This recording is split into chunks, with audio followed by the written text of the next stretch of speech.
audience, this is Sanobra Sultan, and here we are on Sanobra's World. So today the topic of our discussion is Iran and Israel conflict amid recent US strikes. So to get straight to the point, not going too much into the history of early 20th century, so the Iranian regime currently in recent years is facing the same situation that built up to the 1979 revolution, because you would remember images of the US President Jimmy Carter's official visit to Iran, where he's toasting the Shah of Iran about his rule, but not understanding, neither of them understanding what's happening on ground. The ground reality, combined with Khomeini in France, who was the leader of the mobilization for mobilizing that revolution. So the same situation of unrest has been building up for several years, especially in the youth of Iran. And very quite ironically, the 1979 revolution was a revolution for Islamization, but this unrest among the youth against the regime is that the youth wants westernization and an open society, not an Islamic based society. So in 2022, when the Kurdish girl was murdered by the morality police, what we saw was a reaction and videos of girls burning their headscarves in the streets of Iran, which led to more police repression, especially deaths under police custody, and more state brutality. But unlike 1979, this movement of openness is, as compared to 1979, is leaderless. So for Iran, this is the domestic problems that they're facing. But the economy of Iran is already fumbling with sanctions and lack of integration in the international order. The exporting of revolution eventually began to wane in recent years. So their proxies, the Iranian proxies, included Hezbollah in Lebanon, Assad in Syria, and Houthis in Yemen, and also the support to Hamas, the openly supporting the Palestinian cause, and its stronghold in Iraq after the fall of the Saddam regime. So these proxies in the Middle East have been weakened in recent years. Since the killing of Qasem Soleimani, fall of Assad regime, Hassan Nasrallah and other key members of Hezbollah taken out by Israel, Ismail Hania, Yahya Sinwar and other key Hamas figures taken out by Mossad precision strikes. So in such a scenario, the stage has been set for Iran for being at its weakest since decades. So this is the situation in Iran right now. But for Israel, in the case of Israel, the illegal settlements and expansion has been going on in the background, but the Palestinian cause has been not in the news much for decades. Iran had been a thorn for Israel, and always in public discussions and speeches of Netanyahu.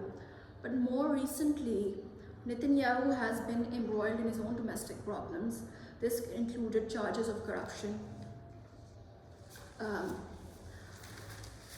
on him and his family, and massive rallies against the judicial reforms by his government. And amid all these domestic problems, suddenly October 7th happens, 2023, and Hamas taking hostages has, in retaliation, led to the worst genocide of the century. Civilian casualties going up in millions, along with starvation, with haunting images of innocent beings. So the gap of lack of reaction from the Arab states has been filled by citizens, and surprisingly even citizens living in Western countries. Because whenever there was a situation in the Middle East, the issue was seen as a Muslim issue, but for this cause, people living in Western societies, non-Muslim activists, they're seeing the Palestinian issue, what's happening in Gaza, not as a Muslim issue, but rather a humanitarian crisis. And they're seeing a live transmission of genocide and unchecked power of Israel. Now the Israeli government is also getting accustomed to a new reaction to the Israeli government, because the Israeli government perhaps was more used to the AIPAC era and its power of lobbying and funding in the US Congress. So for many decades, even mentioning the Israeli aggression was seen as being anti-Semitic in the US and elsewhere. So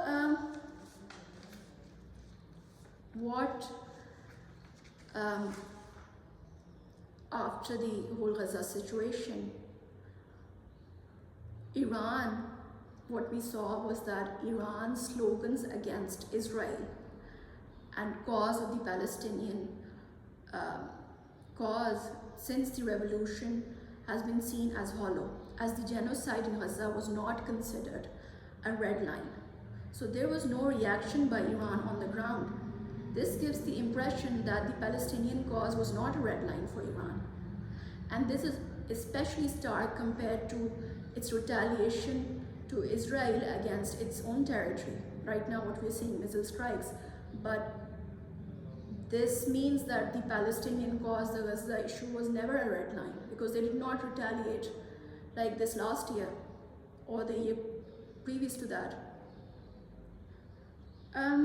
So for Israel, the optics of being the only superpower in Middle East and responsible for genocide of people, with leading to global protests, meant to divert the attention from Gaza to an old enemy in their rhetoric, which is Iran.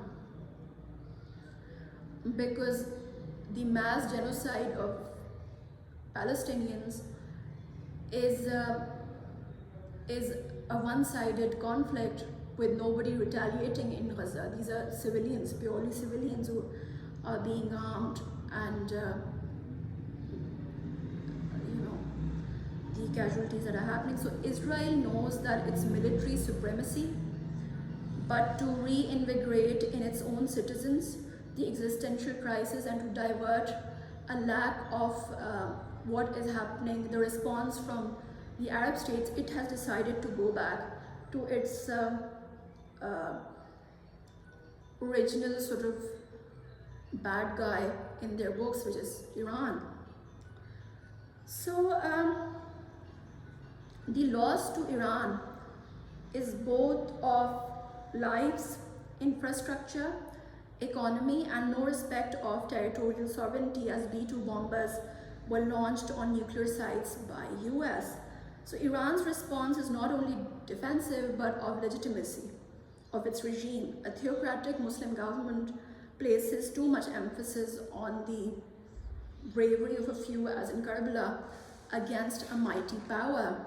So for US, attacking a country on preemption is not new, as it happened during the Bush administration. So if Bush could do it, why can't Trump? It looks like the moral credibility for US no longer exists.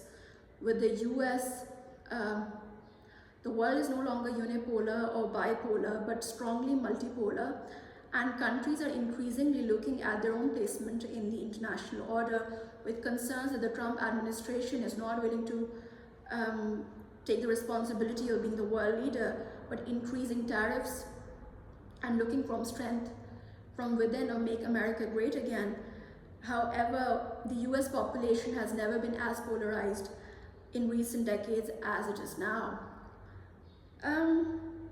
So to wind this up, ceasefire or no ceasefire, This crisis has opened a hellgate not seen since the World War II. Any ceasefire, if it happens between Israel and Iran, does not mean making up of countries such as France and Germany after World War II, or the formation of a EU bloc in Europe. But this should be seen as an interim peace, which would break down any time, and a violation of sovereignty can be expected anytime. So this is a disaster in the making. And like I said, this is going to open a hellgate of interim peace and a constant looming clouds of war. So lastly, with all this, the Gaza genocide continues with no one to intervene.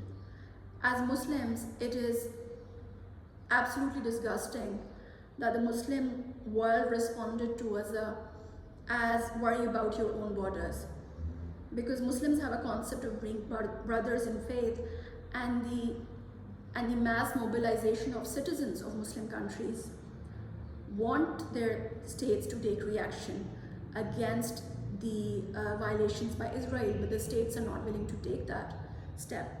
So no Arab state, Turkey, Pakistan or Iran, decided to take the moral high ground and respond to aggression with aggression.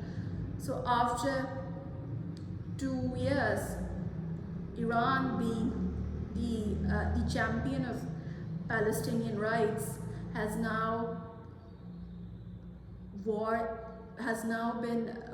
been brought to its borders, because Iran is not willing to go to Israel after October 2023, 24, 25. So now Iran has war at its borders. So just while this is happening, what will happen to Gaza? Because nobody is standing up for them and the humanitarian crisis. So that should also be not forgotten among this changing dynamics in the Middle East conflict. So yeah, that's my input for today on this ongoing crisis, and I shall see you all very soon. Take care. Bye bye.